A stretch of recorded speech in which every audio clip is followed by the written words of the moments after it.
Neste segundo vídeo, o nosso convidado é o Marcelo Valinhas. Ele abordará sobre o gerenciamento de resíduos e rejeitos na indústria de óleo e gás. O Marcelo é graduado em Engenharia Agronômica pela Universidade Federal Rural do Rio de Janeiro, com especialização em Geoprocessamento pela Universidade Federal do Rio de Janeiro. Tem MBA em Gestão Ambiental pela Fundação Getúlio Vargas e é mestre em Engenharia Ambiental pelo Instituto Federal de Educação, Ciência e Tecnologia Fluminense. Atuou como gerente setorial de meio ambiente da Unidade de Serviços de Logística e Exploração de Produção entre 2010 e 2016 e como coordenador de resíduos de 2016 e 2020. Atualmente, é engenheiro de meio ambiente master da Petrobras, atuando como gerente setorial de resíduos e meio ambiente da logística de exploração e produção onshore. Desde já, o nosso muito obrigado ao convidado e a todos que nos assistem. Por favor, Marcelo, fique à vontade.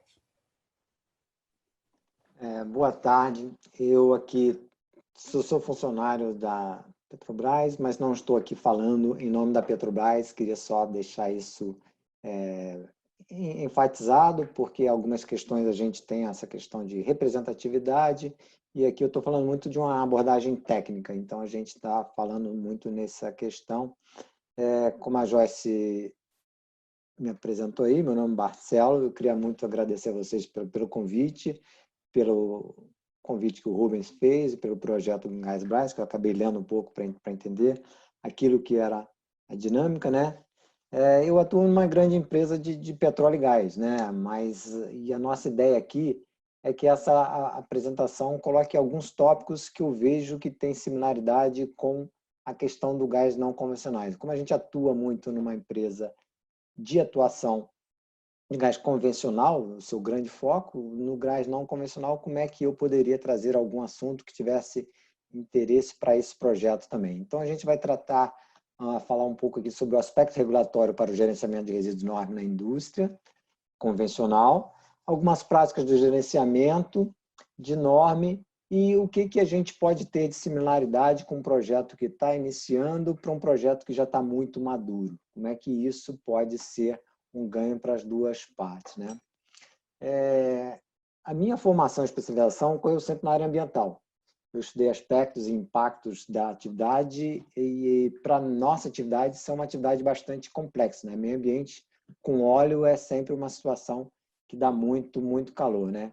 Eu tenho experiência com parte desse problema de geração de resíduos e rejeitos na indústria, porque eu atuo muito no lado do recebimento, não do lado da geração. A gente atua muito nas questões de geração offshore e eu fico numa base onshore que eu tenho toda a parte de logística do resíduo, recebimento do resíduo, e então a minha fala vai ser muito focada nessa questão da destinação final dos resíduos, dos rejeitos, de práticas que a gente pode ter no gerenciamento de resíduos. Eu fiquei muito curioso, né, quando o Rubens me fez o primeiro convite para falar sobre o NORM na produção do gás não convencional. Realmente, para mim, era uma novidade, né? Eu não conhecia o assunto de gás convencional somente do ponto de vista de informações superficiais, né? A parte de não convencional, para mim, é uma situação que é um outro ramo completamente diferente daquele em que eu atuo. Mas ele me convenceu a falar em cima daquilo que a gente poderia ter de dificuldades, o que a gente tem de dificuldades e o que um projeto que está se iniciando pode pular nessas situações de ter dificuldades e como é que a gente pode vencer e não cometer os mesmos erros, né? A questão que me veio à cabeça principalmente é que a gente hoje tem 30 anos que já temos NORM conosco. Então, esse processo começou praticamente no final, a geração de óleo offshore começou aqui na região onde eu atuo, na década de 80, e no final da década de 90 a gente identificou a questão do NORM. O NORM foi identificado nessas áreas principalmente com um aspecto de proteção do trabalhador, né? Houve uma atuação dos órgãos reguladores para que tivesse uma prioridade, e ela é justa, né? Uma prioridade em cima do trabalhador, para que isso fosse prevenido e que a atuação da indústria não causasse esses danos ao trabalhador. E o aspecto regulatório também trabalhou muito em cima disso. E se desenvolveu uma etapa inicial muito foco em, primeiro, ver se esse aspecto regulatório tinha a ver com uma questão de identificar se a atividade estava isenta ou não do controle regulatório. Primeiro foi definir o seguinte, olha, óleo e gás tem alguma coisa a ver com radioatividade? Os órgãos reguladores nacionais precisam atuar nesse contexto, porque a gente não é uma indústria nuclear. Nós não temos nenhuma conotação de que a gente é uma usina atômica que tem um potencial de uma usina nuclear ou de algo parecido. Nós estamos falando de atividade, de nível de atividade muito diferente. Então, como essa produção de óleo se intensificou na década de 70, em toda a década de 80, o crescimento da produção acabou também criando novos campos, estimulou o desenvolvimento tecnológico, fez o crescimento se tornar descoberta de campos cada vez mais promissores, né? E esse período de crescimento da indústria também teve o crescimento regulatório, tanto ambiental como da parte de radioproteção. Sobre o assunto especificamente de radioproteção, sobre o aspecto regulatório da radioproteção, vencida essa etapa de ser caracterizado como um aeromaterial regulado pela Comissão Nacional de Energia Nuclear, isso no final da década de 90, começo dos anos 2000, em torno de 2005 ficou realmente estabelecido que tinha uma necessidade desse controle. Então, a gente tem que verificar que, do ponto de vista de definir se é regulatório ou não, são os níveis de atividade estabelecidos pelas normas ou pelos padrões internacionais. Se você analisar que a gente tinha um período em que ele não era regulado, então não tinha limite. Então, como não havia limite, todo o material que era gerado como borra, como resíduo, não cabia uma regulação de rejeito radioativo. Então, tudo isso era usado como um resíduo perigoso exclusivamente. A partir da regulação, começa a se estabelecer valores. Então, começou-se com um valor de 100 becquerel por grama, que é o conceito de atividade que é colocado para os radionuclídeos que são inerentes à geração de borra, né, das borras oleosas e as incrustações provenientes dos tubos. Ele passou de 100 para 10. Em 2005 passou para 10. Então, tudo que ficasse acima de 10 era considerado material radioativo. Tudo que era abaixo poderia ser dispensado como um rejeito só perigoso.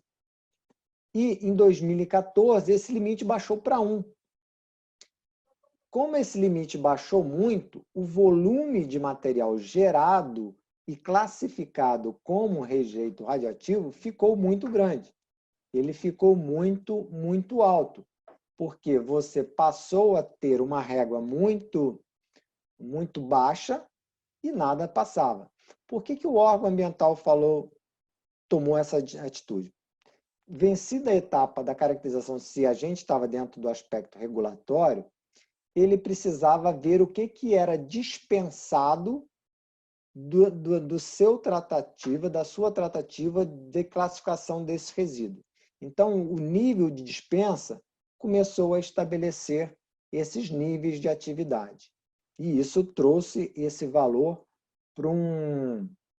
Eu vou mostrar um gráfico aqui e vou compartilhar com vocês, daí vocês vão entender um pouco essa visão.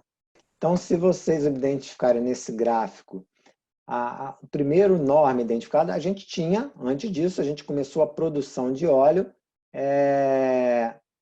na década de 70 e 76, por aí. Aí a gente teve, em 1988, o primeiro nome identificado. Como é que se identifica esse nome? Como é que se passou a ser verificado isso? Em algumas tubulações que iam como resíduo de uma área de processamento de sucata, foi identificado que aquilo tinha um nível de radioatividade baixo, mas que tinha e que aparecia. E aí começou-se a buscar isso. Começou-se a ver que, por exemplo, se tinha trabalhadores ali ao redor dessa tubulação, ele precisaria ter uma proteção contra a radioatividade. E com isso foi feito todo um monitoramento para que se identificasse quais os locais em que você tinha uma necessidade de acompanhar isso e, em sequência, quando fosse fazer uma manutenção que fosse ter o descomissionamento desse material, como é que esse material ia ser destinado. E aí também foi verificado que na limpeza dos tanques, as borras oleosas contidas nesses materiais tinha alguma indicativos de radionuclídeos, notadamente no caso da indústria de óleo e gás, é a rádio 226 e rádio 228.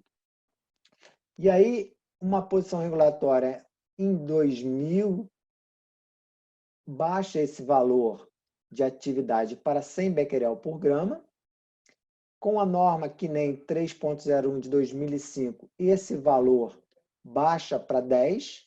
E em 2014, você tem um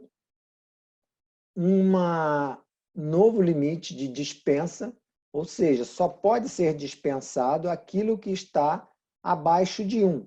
Porque o órgão regulador de energia nuclear diz que, se for colocado abaixo de 1, eu posso jogar no lixo urbano.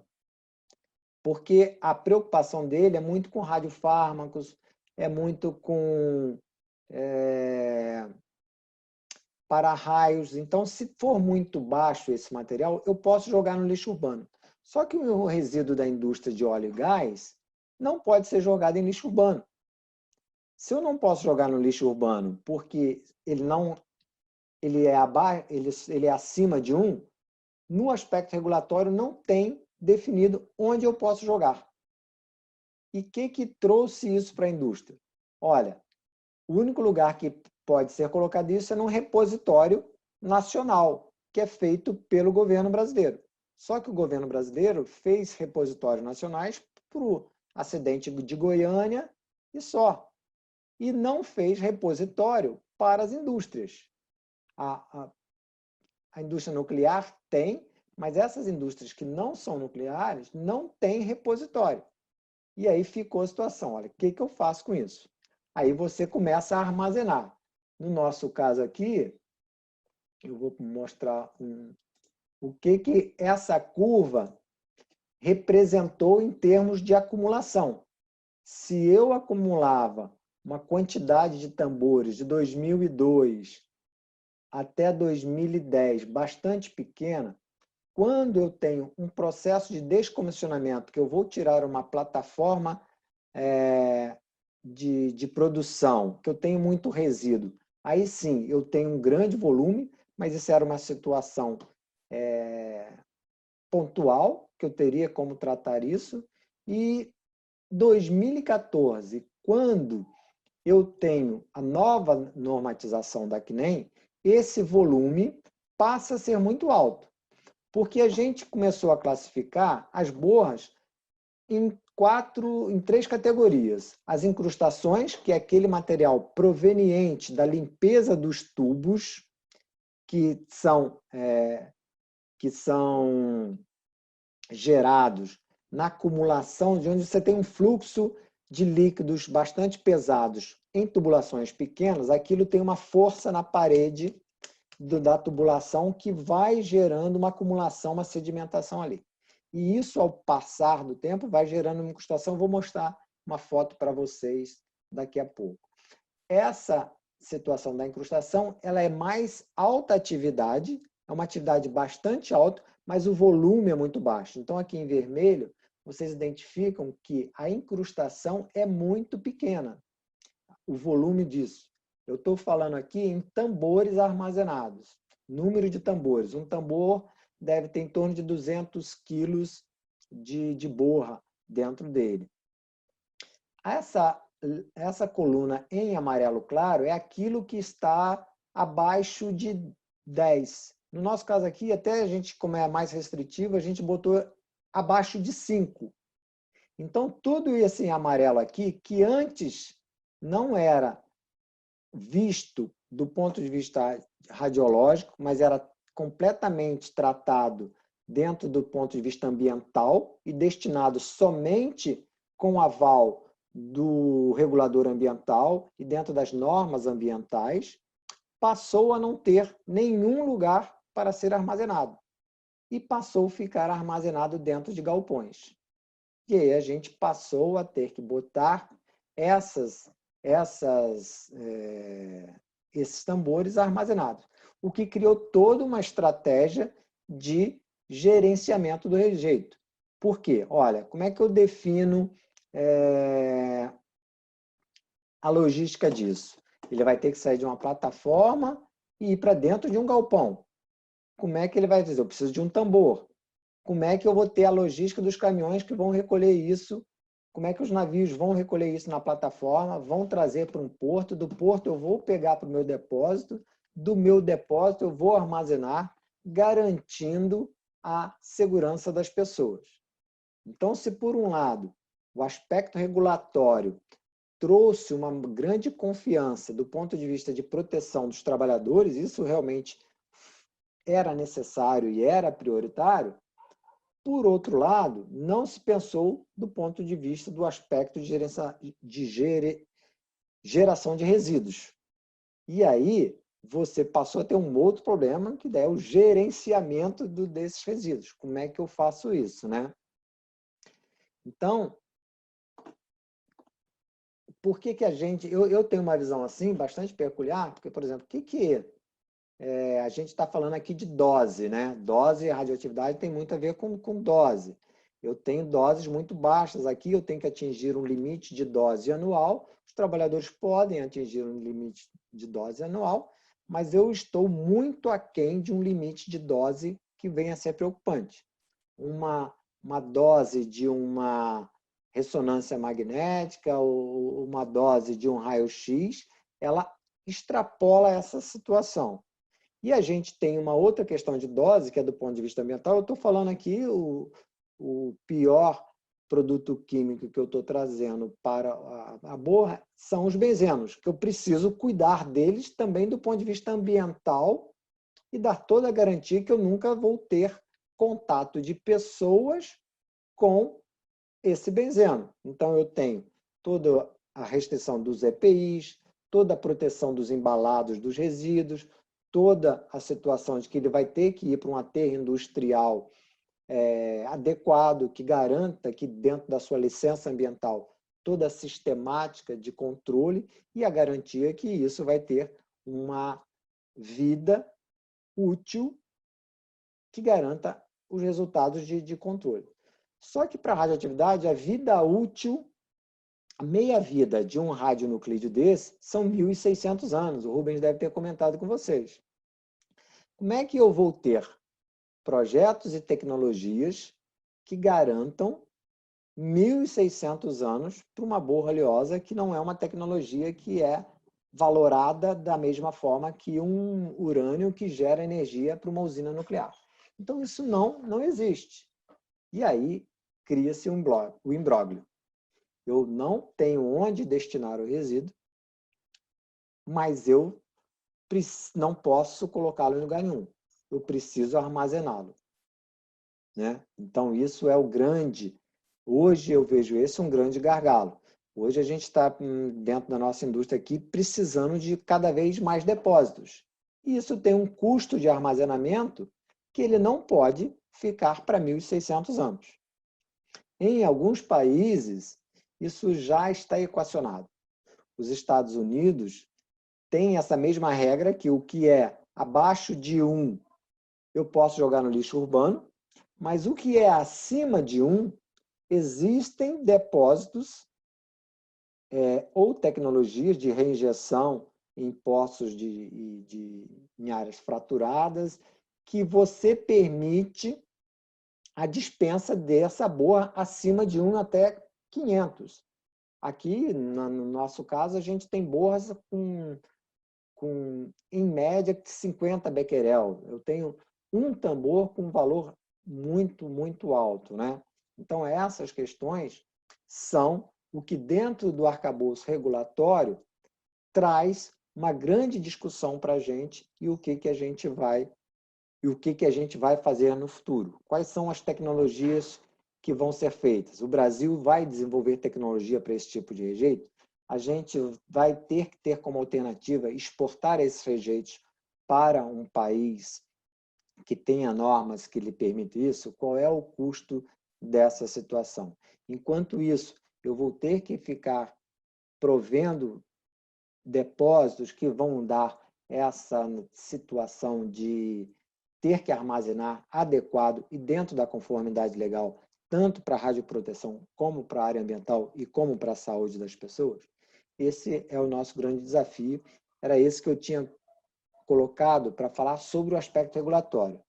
Se vocês tiverem alguma pergunta nessa questão, depois eu queria falar um pouquinho sobre as práticas que a gente tem e colocar algumas imagens que vão dar a noção para vocês do que a gente está falando efetivamente, do que é essa borreliosa, o que é essa incrustação, o que vem a ser o nosso problema em si. Alguma dúvida? Alguma pergunta, Vinícius e Sara, agora? Acho que é só um comentário mesmo. Eu fico imaginando se for fazer esse armazenamento, né, dessas borras, se for criando os galpões para poder armazenar tudo isso, como que vai ficar, né? Porque vai chegar um ponto que não vai ter nem espaço mais para colocar isso.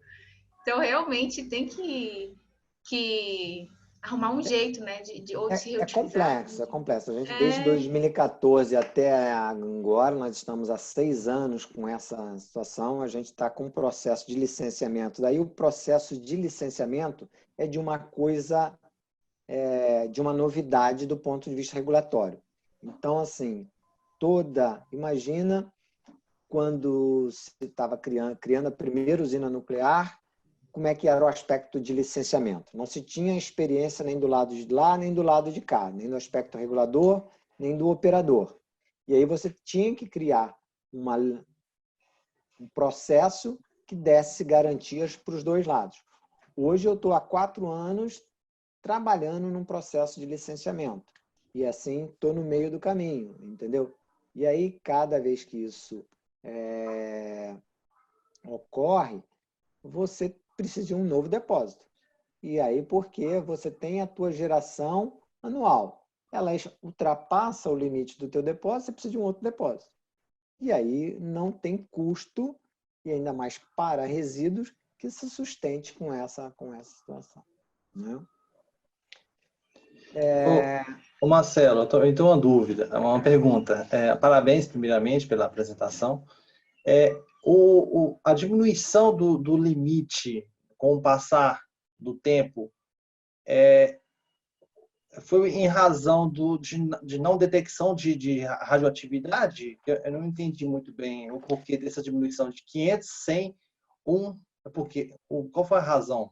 Na verdade, por exemplo, o primeiro do 500 é que não tinha nenhuma preocupação. Então, assim, o órgão tinha algumas posições regulatórias em que dizia que não se tinha ciência se tinha radioatividade ali. Então, o nível era muito alto. Olha, só se estiver acima de 500 que tinha nível. Porque eu não tinha nenhuma... Eu tinha um volume gerado pequeno, e a gente está falando, quando a gente está falando disso, a gente está falando de volume versus atividade. Eu tinha um volume pequeno na época, e aí você não tinha a regulação.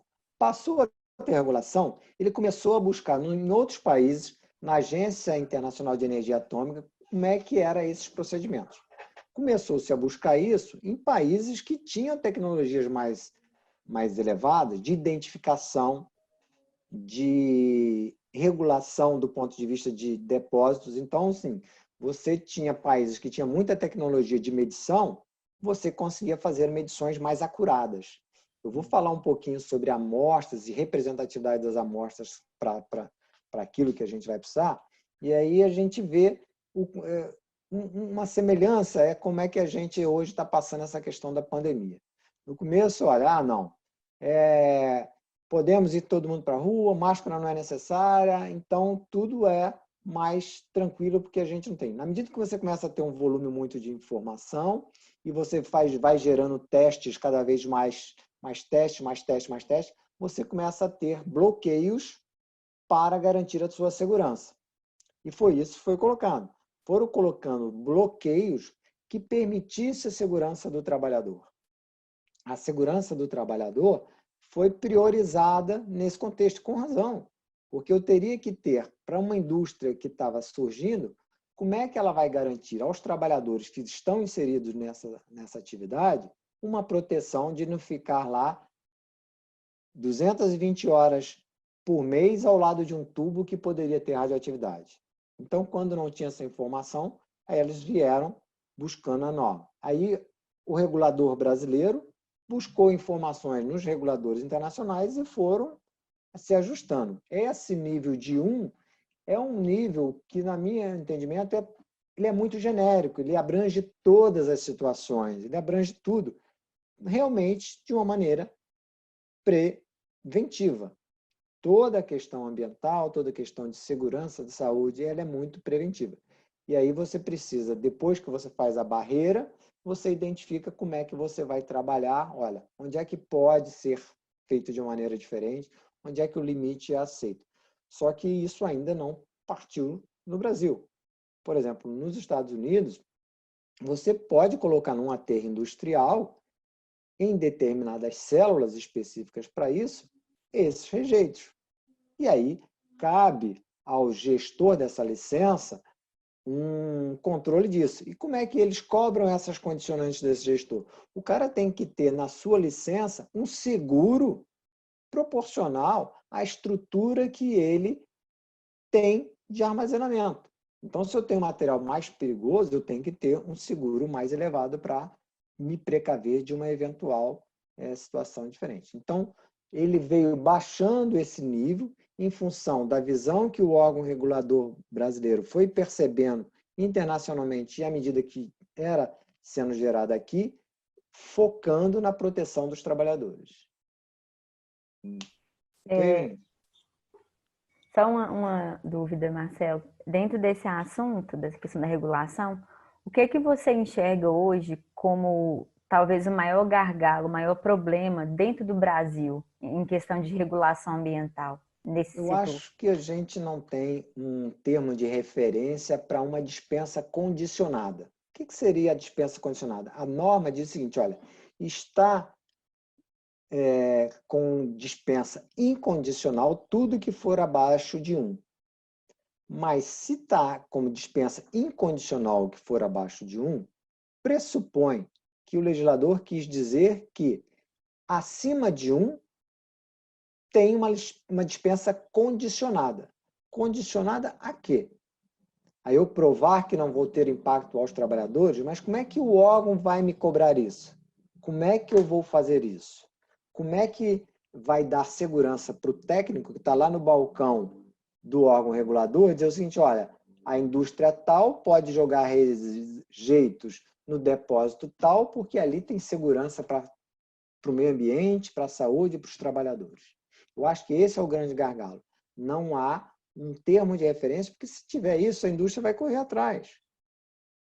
Entendeu? Como é que eu vou fazer isso? Esse termo de referência pode ser construído em duas mãos?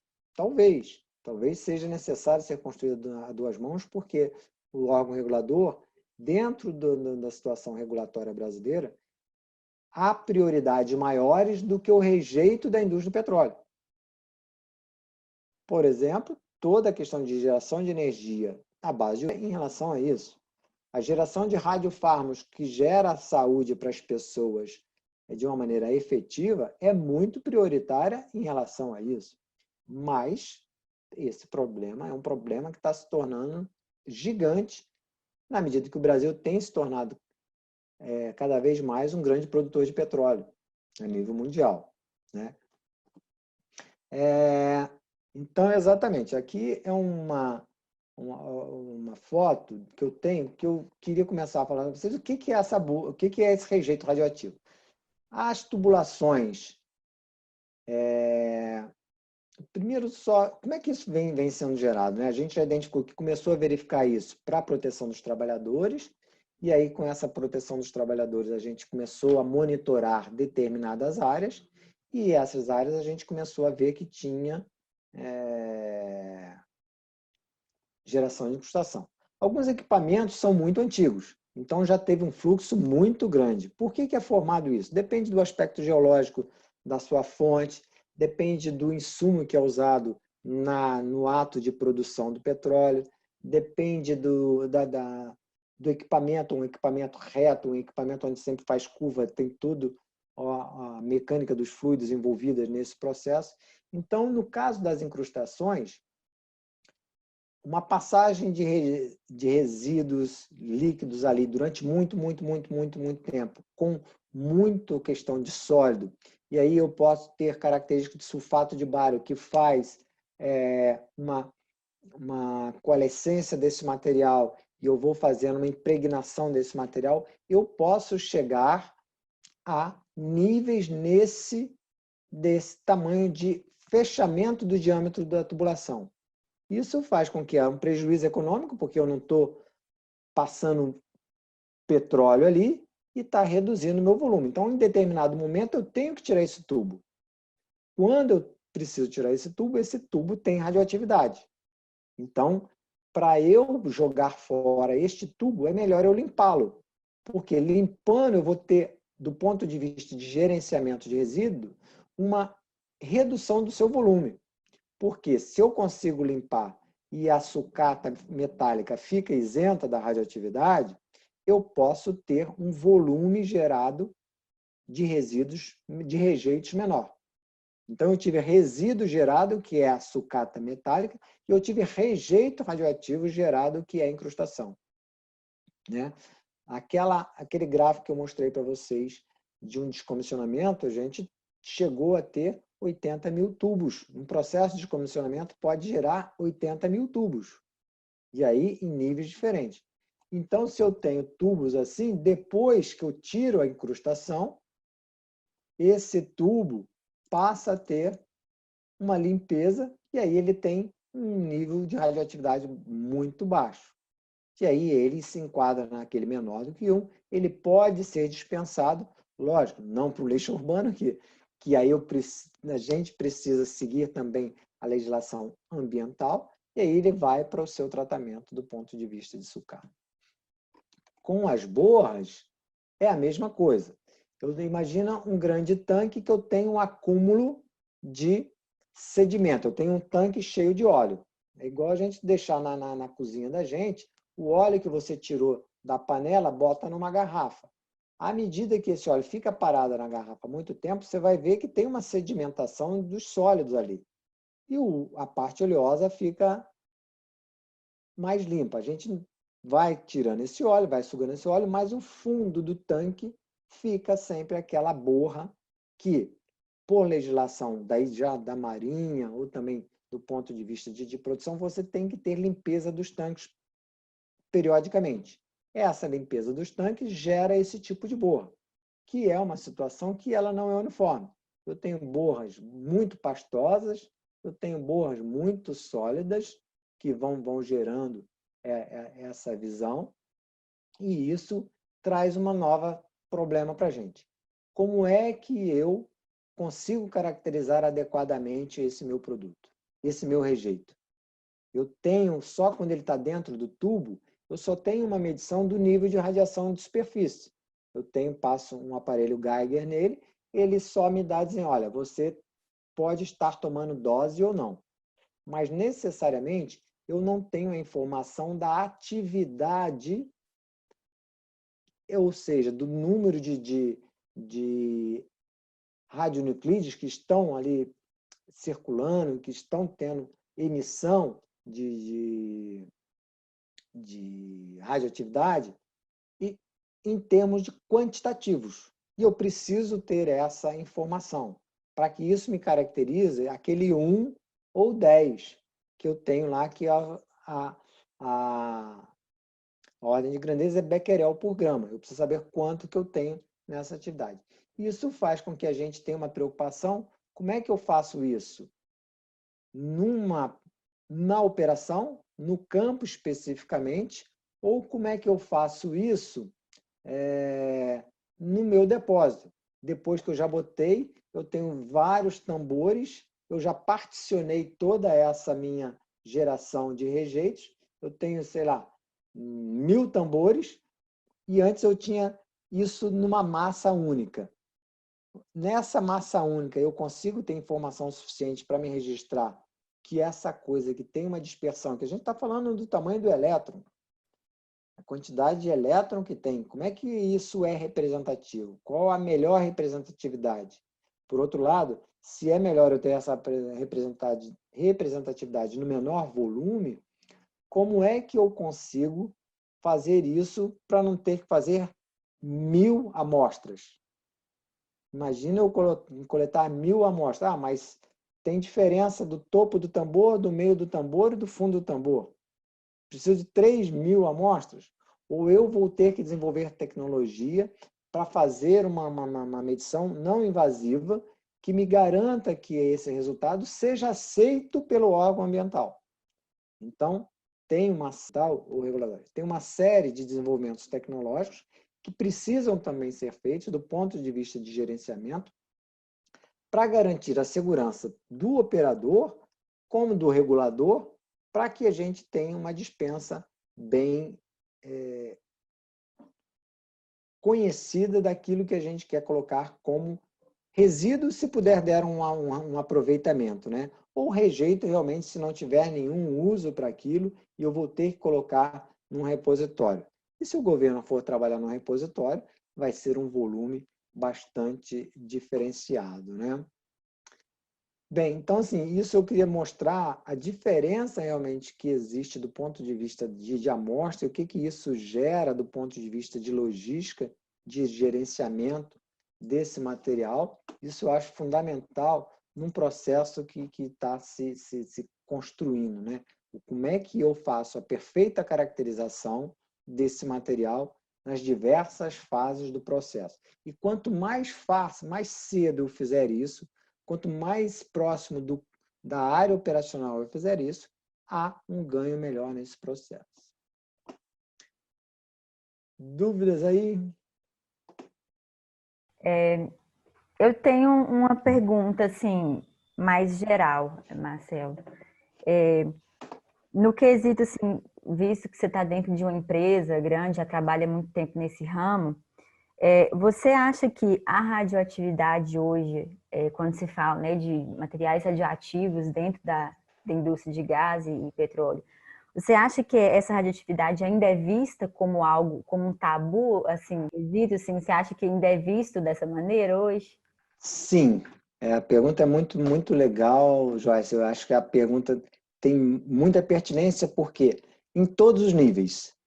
Por exemplo, às vezes, mesmo dentro do órgão regulador, a gente está tentando buscar um licenciamento e algum técnico diz, não, isso aí, o teu depósito é uma atividade nuclear. Não é. Ela é uma atividade de norma, de um nível de radiação muito baixo. Com os trabalhadores, isso pega uma visão muito ruim, porque os trabalhadores têm muito medo. E a gente precisa, o tempo todo, esclarecer, e eu acho que isso é uma visão que eu tento trazer dentro da minha empresa, e que a gente passou muito tempo, olha, isso é um grande problema, não vamos comunicar muito, não vamos falar muito sobre isso, que isso é um problema. Gente, isso é um problema e as pessoas, por a gente não comunicar, as pessoas começam a ter medo. Então, as pessoas têm medo daquilo que não conhecem. O desconhecido é um grande gerador de medo.